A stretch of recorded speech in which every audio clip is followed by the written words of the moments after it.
বাহাদুরি করে কি করে না? গরিবদেরকে হিসাবে রাখে না, এমন ধনী আছে না নাই? আল্লাহ বলে বাহাদুরি করে লাভ নেই। তোমার যে টাকা, তোমার যে সম্পদ তুমি দেখতে পাও, এই সম্পদ তুমি নিয়ে আসতে পারো নাই। দুনিয়াতে তুমি যখন এসেছো, এই দুনিয়াতে আসার সময় পরনে পোশাক পর্যন্ত তুমি নিয়ে আসতে পারো না। এই সমাজে যারা দুনিয়াতে এসেছেন, আমি এসেছি, আপনারাও এসেছেন। এই দুনিয়াতে যারা আসলেন, দুনিয়াতে যখন আপনি আমি এসেছি, পরনে পোশাক পর্যন্ত ছিল না। আপনারা আমার এলাকার একটা সন্তান দেখাইতে পারবেন না মায়ের পেট থেকে দুনিয়াতে আসলেন, আসার সময় পরনে প্যান্ট পরে এসেছেন। এমন নজির গোটা পৃথিবীতে আছে। তার মানে দুনিয়াতে যখন আসলেন উলুঙ্গা, আপনার পরনে কোনো পোশাক ছিল না। আল্লাহ বলে মাস্তানি করবে, বাহাদুরি করবে, দুর্বলের প্রতি ক্ষমতা খাটাবে। এই ক্ষমতা খাটায় লাভ হবে না, বাহাদুরি করে কোনো লাভ হবে না। অতীতের দিকে তাকাও, অতীতের দিকে তাকাও রে গোলাম। দুনিয়ায় যখন এসেছো, পরনে পোশাক নিয়ে আসতে পারো নাই। দুনিয়াতে দুনিয়ায় আসার পরে যা ব্যবহার করেছো, যা তুমি ব্যবহার করেছো, যা তোমার সম্পদ দালান কোটা, এগুলো কেউ তোমাকে দেয় নাই, দিয়েছি আমি আল্লাহ। একটু জোরে বলা যায় কি সুবহানাল্লাহ? আরো জোরে বলা যায় কি সুবহানাল্লাহ? এই সম্পদ কেউ তোমাকে দেয় নাই, আমি আল্লাহ তাআলা দিয়েছি।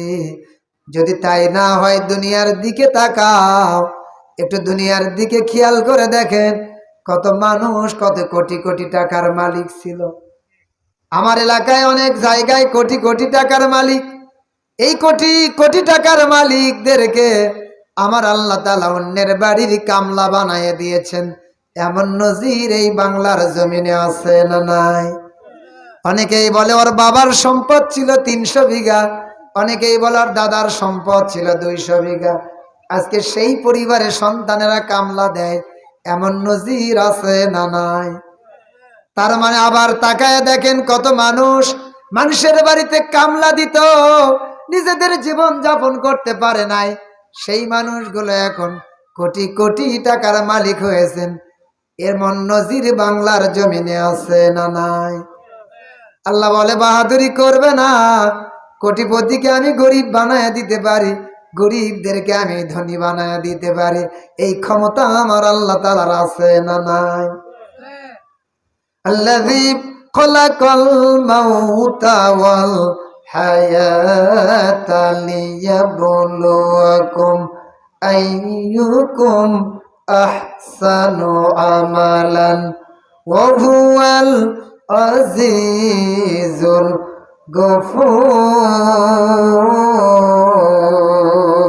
গফুর।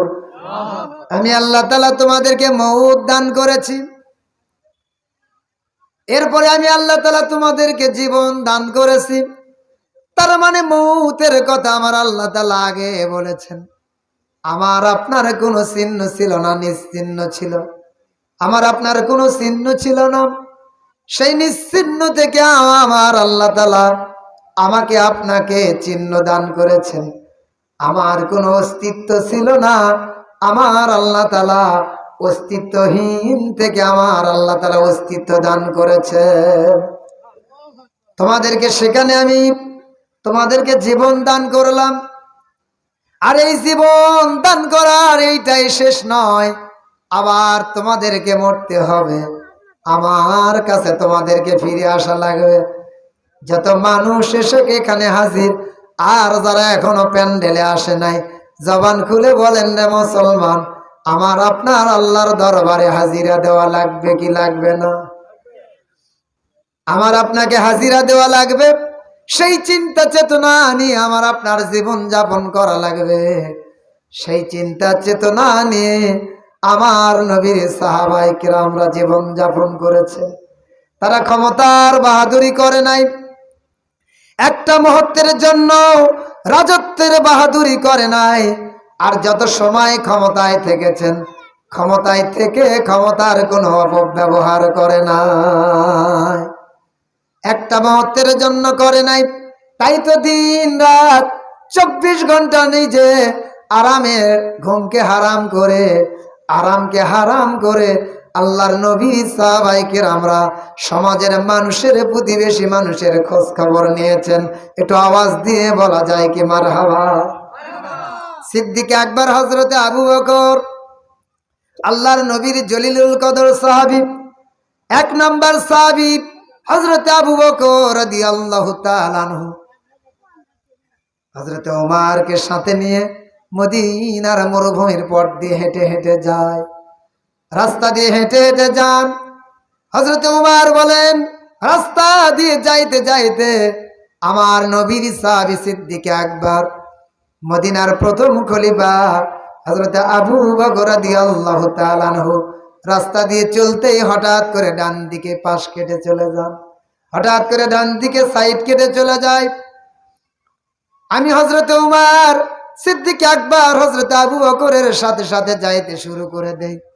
আল্লাহর নবীর সাহাবী সিদ্দিক আকবর আমাকে বলে, ওমর ভাই, আমার সাথে আসা যাবে না, তুমি এখানে অপেক্ষা করতে থাকো। হযরতে ওমর বলেন, আমি 1 দিন নয় 2 দিন নয়, দীর্ঘদিন আল্লাহর নবীর সাহাবী সিদ্দিক আকবর হযরতে আবু বকর এমনি করে আমার সাথে এই কাজটা করলেন। রাস্তা দিয়ে যাইতে যাইতে হঠাৎ করে ডান দিকে সাইড কেটে চলে যায়। হযরতে ওমর বলে, আমি চিন্তা করলাম ব্যাপারটা কি। মদিনার অলি গলি সব জায়গায় আমি উমরকে সাথে নিয়ে যাই, কিন্তু হযরতে আবু বকর ভাই, আমার আবু বকর ভাই এই জায়গায় এসে কেন ডান দিকে সাইড কেটে চলে যায়, আমি উমরকে সাথে যেতে দেয় না। উনি চিন্তা করলেন অবশ্যই কোনো রহস্য আছে। আমার বিশ্বাস আল্লাহর নবীর সাহাবী সিদ্দিক আকবর সামনের দিকে ডান দিকে সাইড কেটে যে কোনো না কোনো নেকির কাজ তিনি করেন, অবশ্যই কোনো আল্লাহর সন্তুষ্টি অর্জনের জন্য কোনো নেকির কাজ করেন। তাই তো আমাকে সাথে নিতে চায় না, এইটা আমাকে অবশ্যই জানা দরকার। কিতাবের ভেতরে আসছেন, কিছুদিন পরে সিদ্দিক আকবর আল্লাহর নবীর সাহাবী হযরত আবু বকর ইন্তেকাল করলেন, দুনিয়া থেকে বিদায় নিলেন।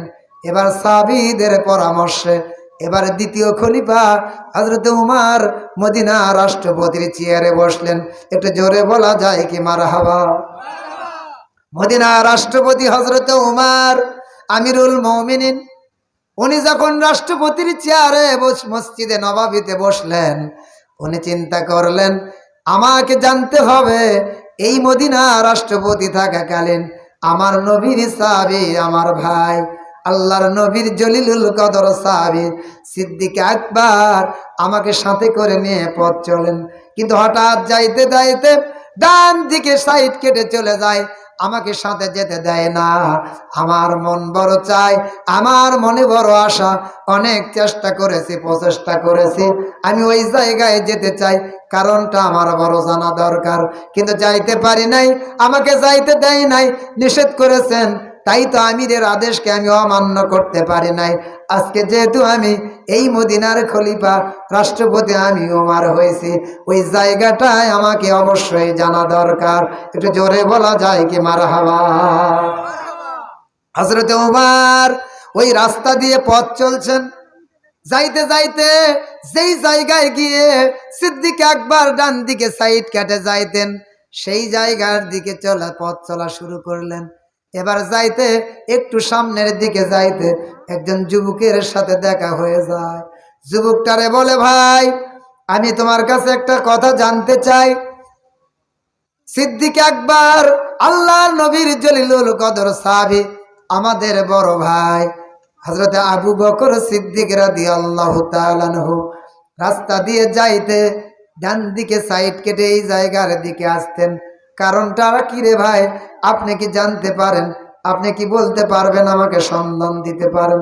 বলে, হ্যাঁ আমি অবশ্যই বলতে পারি, আমার সাথে আসেন। সুবহানাল্লাহ কোন।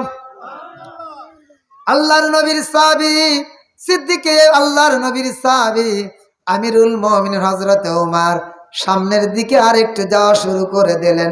এবার সামনের দিকে যে দেখেন যুবকটা বলেন, এই যে দেখেন কুঠুরি দেখা যায়, ছোট্ট একটা ছাপড়া কুঠুরি, এইটার ভেতরে দীর্ঘদিনের অসুস্থ একজন কুষ্ঠ রোগী বিছানায় পড়ে আছেন। দীর্ঘদিন নয়, এক নয়, দুই নয়, বছরের পর বছর ধরে এই কুঠুরির ভেতরে পড়ে আছেন। সিদ্দিক আকবর হযরতে আবু বকর রাস্তা দিয়ে আস্তে আস্তে পথ চলতে চলতে ডান দিকে চলে আসতেন। আপনাকে সাথে আনে নাই, তার কারণটা হলো উনি এখানে আসতেন এই কুঠুরির ভেতরে এই রুগীটাকে দেখার মতো কেউ নেই। উনি মদিনার খলিফা হিসেবে এই কুষ্ঠ রোগীর কাছে দিনে কমপক্ষে একবার আসতেন। তার পেশাব পায়খানা পরিষ্কার করে দিতেন, নিজে খাবার তৈরি করতেন, নিজে খাবার নিজে হাতে কুষ্ঠ রোগীটাকে, ওই কুষ্ঠে রোগীটাকে খাওয়াইয়া দিতেন। খাওয়ানোর পরে এরপরে এখান থেকে বিদায় নিয়ে চলে যাইতেন।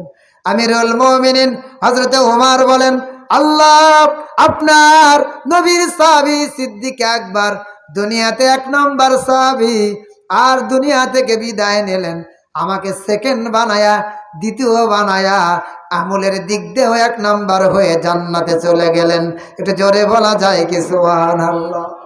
হযরতে ওমর এই কুঠুরির ভেতরে গেলেন, ওই কুষ্ঠরোগীর নিজেও পেশাব পায়খানা পরিষ্কার করে দিলেন, নিজে হাতে খাবার তৈরি করে এবার কুষ্ঠরোগীকে নিজের হাত দিয়ে উঠাইয়া উঠাইয়া মুখে উঠাইয়া দেন।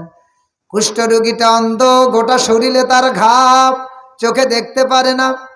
উনি হঠাৎ করে আল্লাহর নবীর সাহাবী আমিরুল মুমিনিন হযরত উমরকে বলে, বাবা তুমি কি বলতে পারো রে বাবা, আমার নবীর সাহাবী আবু বকর কোথায়? তুমি কি বলতে পারো, তোমার কি জানা আছে আবু বকর কোথায়?